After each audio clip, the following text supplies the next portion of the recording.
Good afternoon, Rich Nass, Executive Vice President with Open Systems Media. I lead the embedded computing design team. I'm here with Anthony Ambrose. He is the CEO of Data.io. Hello, Anthony. Rich, how you doing? Welcome to Nuremberg. Well, thank you very much. I do appreciate that. I'm not sure if the Jersey got you welcoming me to Nuremberg. Oh, no. Just don't stick around too long, right? That's right. Okay, so Data.io. First thing that pops into my head is security. And it's actually been a little while since we've chatted. So what's changed? Let's not talk about Data.io yet. Let's start at a higher level. What's changed in the market that you serve? I think, first of all, it's good to see you again. It's nice to get rid of all this COVID restrictions and be out talking with people again. And what we've seen is, I think, really a sea change here.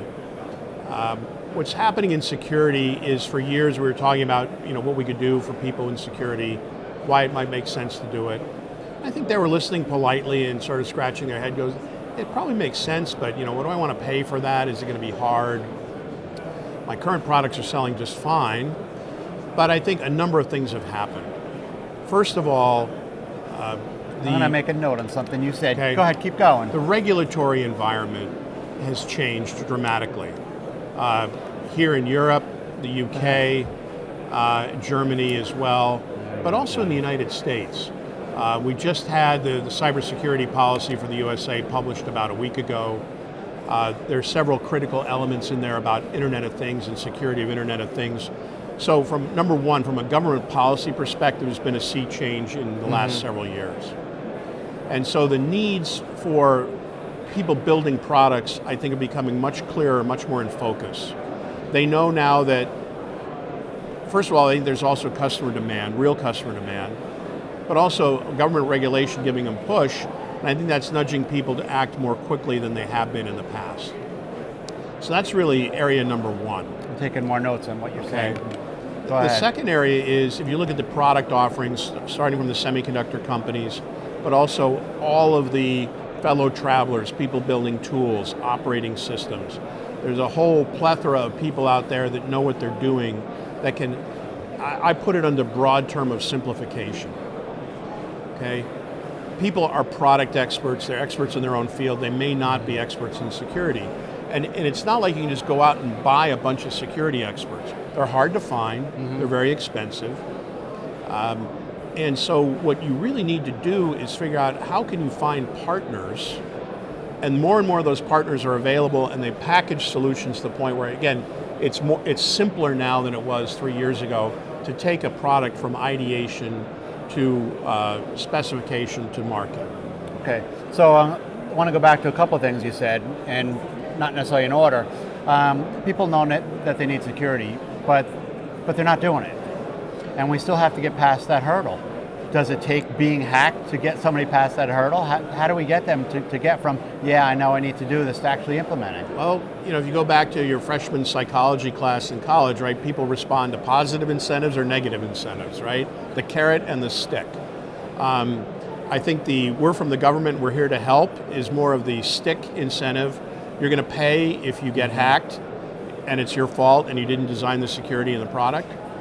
But also, I think more and more people are realizing that, especially in a B2B environment, having security to protect your firmware, protect your data stream, is really what enables you to monetize the data you're going to get when you make intelligent IoT in a factory or something like that. So it's a combination, I think, of positive and negative incentives. And again, because it's simpler, people who want to do the right thing now are finding it easier. Before they might just throw up their hands and say, I can't hire these people. So here at Embedded World, we've seen a lot more people that are not just tire kicking, but have real questions to get real products in the market with real delivery dates, and are becoming much more specific on what they're looking for, what they want. And to me, that's a sea change difference from a couple of years ago. Okay. Now the next one, whether it's reality or not, there's a perception that it's hard.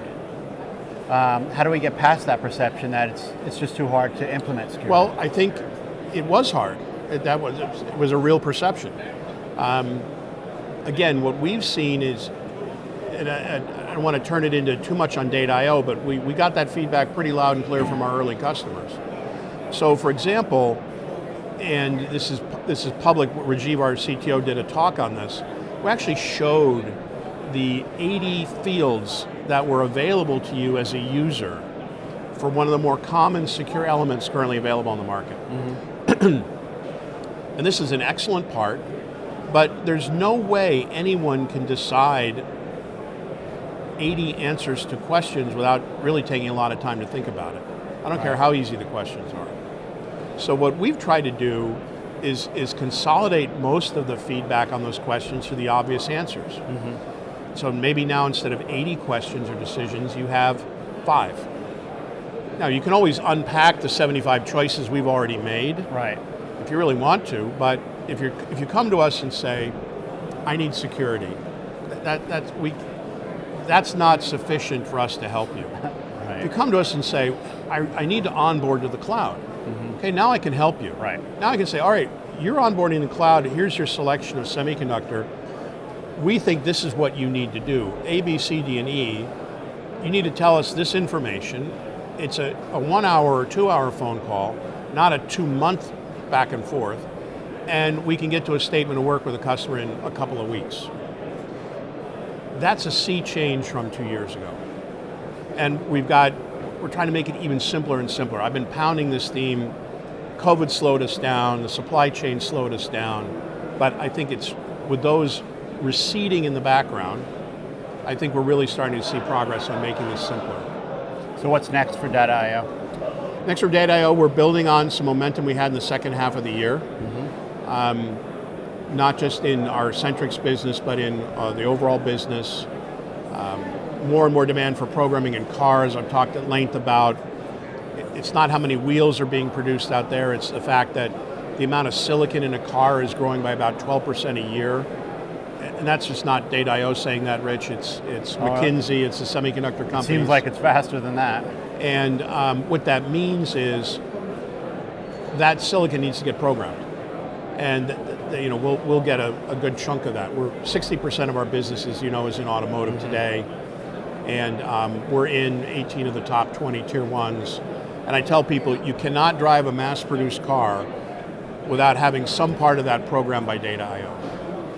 Very good. And so people think about this. I mean, any car? Yeah, any car. Here in Germany, United States, Mexico, Japan, China, we're there. And so we're excited about the long-term future of automotive. There's always going to be bumps in the road with, we just talked about the banking crisis that got hoisted upon us Friday afternoon. I think that'll pass. Yep. And we're just focused on, as the leader in the industry, being there for our customers as they need new products, new capabilities, new services. And we put 25% of our revenue in R&D every year. That's a big number. It's a big number. That's why we have things like Centrix, like these tools, like the newest automotive device supports available. Very good. Thank you, Anthony. Thank you, Rich. Good to see you again. Same here.